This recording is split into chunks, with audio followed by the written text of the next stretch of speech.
The Spiegel wardrobe. As you attain the more important standards of a zero-world life, lesser ones become available, or you'll just unconsciously attain them by default.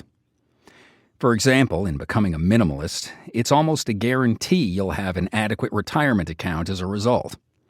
Or if you choose the right college degree, you'll likely be able to work from home. One of these default standards you will likely attain by simplifying your life is the Spiegel wardrobe, or cartoon wardrobe. Spike Spiegel is a character from the Japanese anime Cowboy Bebop, and like all cartoon characters, he wears the same thing all the time. And while people look at their wardrobe as some kind of expression of themselves, in reality, clothing is a chore. So wouldn't it be nice to just wear the same thing every day like Spike Spiegel? As with all material items, there are the obligatory research, buy, maintain, dispose costs associated with clothing. Doing laundry is also a very complicated chore when you think about it, requiring different detergents, temperatures, and settings depending on the type and color of cloth.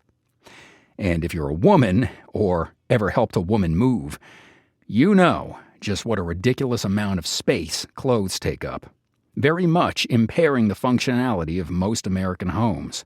But the real chore of clothing comes from the daily obligation you have to dress a certain way depending on what society demands of you that day.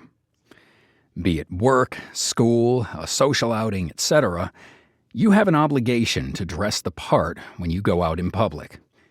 But what if you didn't have an obligation to the public?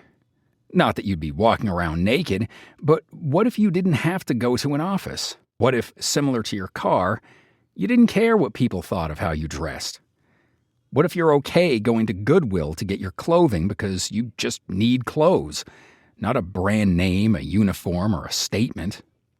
Naturally, you wouldn't have only one outfit you'd wear every single day. You'd need some workout clothes, a suit or two, shorts, some working grubs, and the corresponding shoes. But what if you could wear your favorite black hoodie with those baggy, comfortable jeans and those torn-up shoes nearly every day instead of putting on whichever monkey suit society demands of you that day?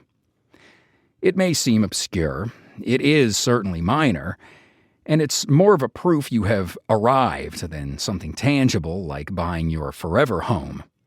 But if there's a sign you lead a luxuriously simple life, it's being able to dress like a cartoon character.